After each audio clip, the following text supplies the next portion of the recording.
Good morning, dear children. I hope you all are fine and spending your days fruitfully in the time of lockdown. I think these days most of you have become bored of staying at home. Am I right? Unable to meet your friends and relatives. But certainly, there are a lot of ways to spend your time efficiently.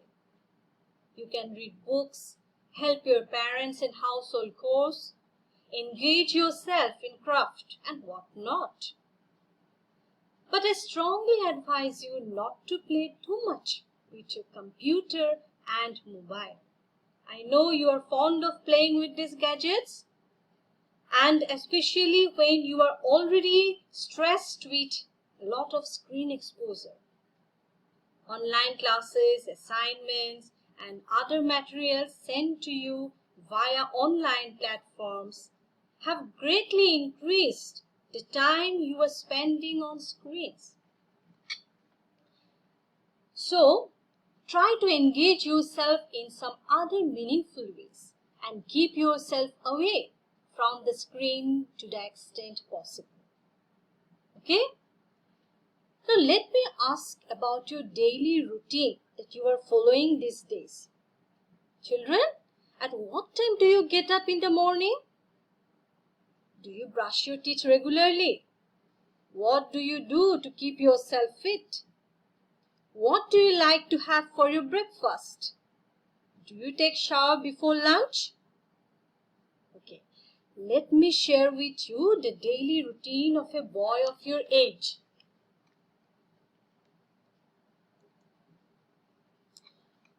Look at these pictures, children. So, this is the daily routine of the boy named Anil. You know, he is a very punctual, very disciplined and sincere boy. And Anil gets up at 6 o'clock every day. He brushes his teeth. After that, he exercises for half an hour. He usually takes milk, bread and egg in his breakfast.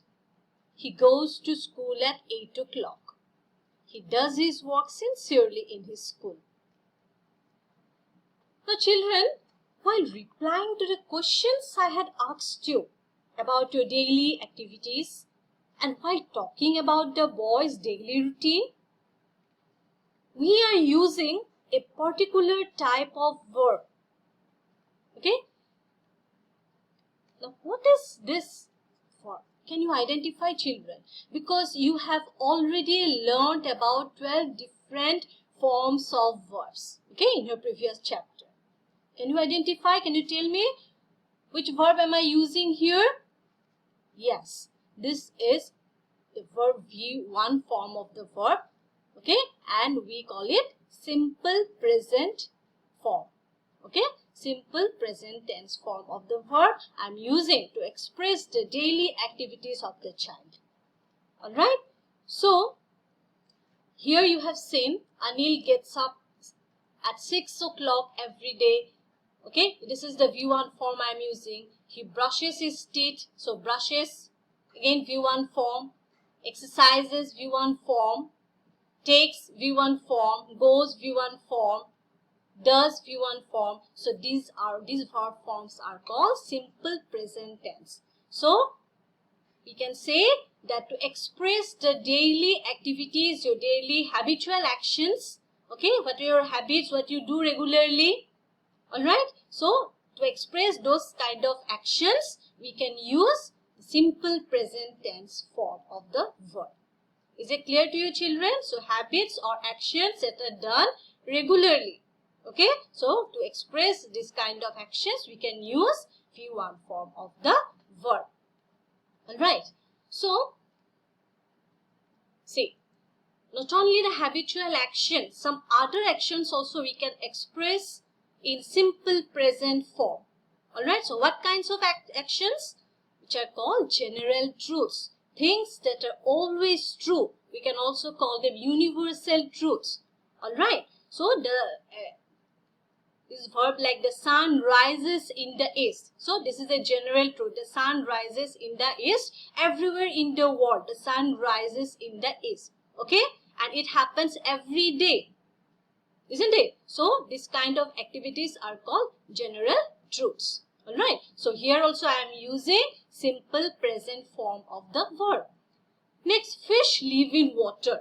Alright, as you know, this is also a general truth. Alright, fish can't live without water.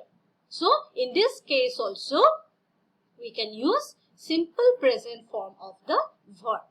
Right. Another sentence, water boils at 100 degrees Celsius. Okay, so boils. So at 100 degree, in all the places it will boil. So this is also a universal truth. Alright, so in these cases also we can use simple present tense form of the verb.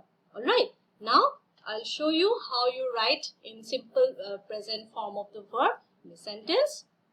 Now today we'll discuss only the positive statements. Alright, so we use in case of all plural subjects. Okay, all plural subjects, then I, we, you and they, we use V1 is used. Okay, V1 form is used. For example, we play every evening. So V1 form play is used here. Alright, I help my mother in the kitchen.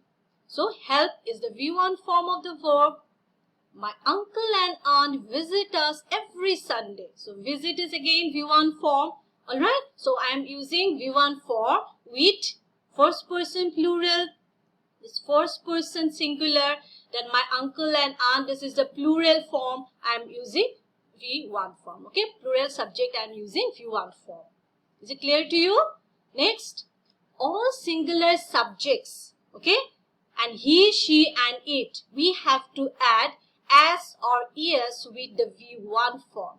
Alright, so remember, in case of all singular subjects, okay, like the sun. Sun is the singular subject. Okay, it is a third person singular subject. With this singular, my brother is also singular subject. Raja is singular subject. So in this case, I have to add as or es. Okay, with V1. Set is a V1 form, and with set I am using as. Okay, because it is singular third person. And in case of play also I am using as. Okay, because my brother is third person singular. But in case of studies, okay, I have to make the spelling like this. I cannot only add as. Okay, because the last letter of study is Y. So I have to change it into IES. Okay, so in case of this I have to use ES with V1 form.